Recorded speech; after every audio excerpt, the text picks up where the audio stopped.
Usually for Thanksgiving, we head out to go see family. Someone else always hosts. We typically help sponsor the host by paying for cleanup, etc. Our home is just too small to host the 30+ folks who typically show up through the day. This year that's obviously not happening. Other than us talking about not doing the usual, Thanksgiving didn't come up until yesterday. My kids have the week off from online school, and I was doing a puzzle with them before dinner when my husband walks in after work and says, "So did we get a turkey?" I looked at him and said, "Well, I know I didn't." "Did you?" He stared at me blankly and said, "No." "What do you mean? Do we need to get one still? Is it being delivered?" I shrugged and said, "I don't know nothing about no turkey." The kids and he looked so confused, so I helped them along and said, "I didn't buy anything. I didn't plan anything. No one said anything to me about Thanksgiving. Nobody offered to help meal plan, cook anything, do anything." He blew up yelling at me about how I should have obviously known. I said, "Why? I've literally never planned or made a Thanksgiving dinner in my life. The most I've ever done was help clean up or maybe peel the potato." I asked him why didn't he plan anything, why didn't the kids plan anything? Why is everyone waiting until the last minute and dumping it on me? He just sputtered and yelled and stormed off to his office and left me with the kids. We all had dinner, the kids cleaned up, and I was relaxing with some wine and a book after they all went to bed. My husband tore into me about how he can't believe I left this all to the last minute. Now there will be no Thanksgiving. How could I not be heartbroken to do this to the kids, etc. So I just looked at him and said, "Why didn't you plan? Why did you wait to the last minute to ask me?" He told me I was being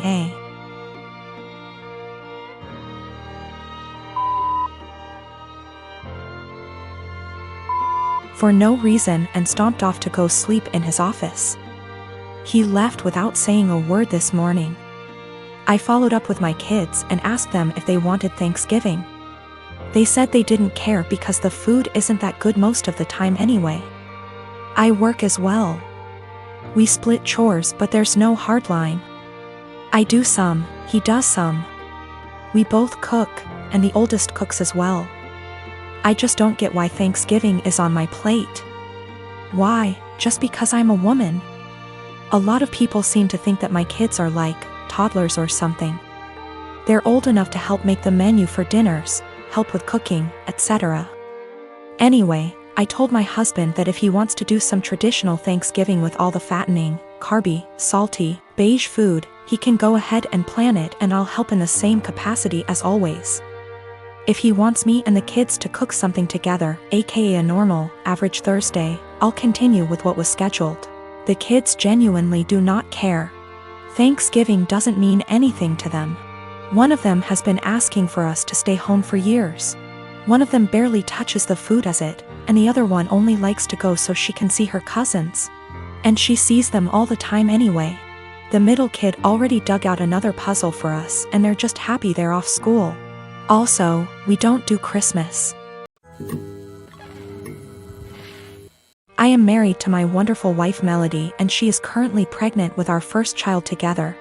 I have a 6-year-old daughter Tina whose mother I split 50/50 custody with. So I know for the most part what Melody needs in order to feel supported while she carries our child. I have been spending lots of time making sure she's comfortable and taking on more of the load at home so she's not doing too much. This is her first child after all and it's obviously a lot for her physically and emotionally. My mother and Melody don't get along too well. Mom didn't like my ex either. We broke up because we were headed on different paths, not because of my mother, and there's no bad blood. So I think she just doesn't like her because she's dating me for whatever reason. It's weird. She's very nitpicky about Melody, how much she does around the house, how emotional she is. Melody already cries very easily and being pregnant has made her even more sensitive, which is fine. The fact that she wants to be a stay-at-home mom, it just seems like nothing Melody does is okay. I do however stand up for her and do not just allow my mom to talk down to her. Today before picking up my daughter from summer camp, Melody went to 3 different grocery stores to find rotisserie chicken. She's been talking about it since last night and really wanted one. She sent me picture messages documenting her quest for the chicken and finally found it.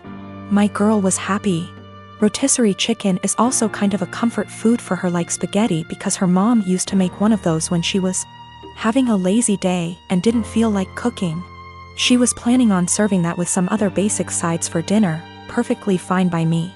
My mother came by to see Tina and started telling Melody the chicken is bad for her and she should not be eating that pregnant. Melody said it's fine, she usually eats healthy and just wants this one thing she's craving. My mom went on about how unhealthy it was and said she needs to eat something else. Melody said no and went to the backyard to FaceTime her family out of state. When she came back, my mom had thrown out the food and ordered takeout, a salad for Melody and pizza for everyone else. Melody asked where the chicken was and my mother told her she needs to start being a responsible mother and eat correctly for the baby. Melody screamed, "What the is wrong with you? Why are you always such a..." to me? She then started crying and called me home. I came back and asked my mother to leave after hearing her story and said she is not to come back until she apologizes for how she treated Melody. My mom went on about how I'm choosing another woman over her, but I just think enough is enough and Melody reached her limit. She apologized to me for blowing up when Tina was in the house, but I told her it's okay, things happen, Tina is okay. And I went to find her another chicken before the store closed. My dad thinks I'm right for taking Melody's side, but my brother thinks I should always defend mom. I do plan on having a sit down with both my parents and my brother with my mom. I'll talk to my dad first, then have a family meeting. I would still want my mom around, and honestly maybe I'm just weak, but that's my mother. However, if she cannot learn to change and respect my family, then we will just have to go and see. It's hard, but it is what it is. Melody doesn't even want to completely cut her out, she just wants change as well. But I will protect Melody at all costs, and if that means cutting off my mom, then so be it. My ex and I did not break up because of my mother. We had different ideas of where our lives were going. Tina was not planned and we were already heading towards going our separate ways before she got pregnant.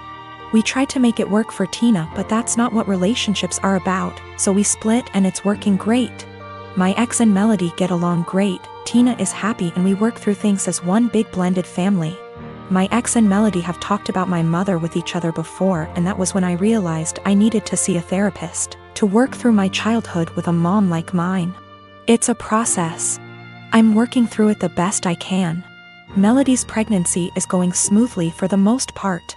Just exhausting and emotional, as she put it. Also, we're having a girl. We had our gender reveal. I did find her another chicken yesterday night after this whole fiasco. My wife and I have been together for 3 years. I have a daughter from my previous marriage. She's 14. I also have a stepson who tends to be rude at times but civil enough around adults. He's 16. He and his stepsister get along well. No arguing. No yelling, even better than most siblings I know, which is great, and it's quite a relief to see them loving and respecting each other. We have 2 bathrooms in the house.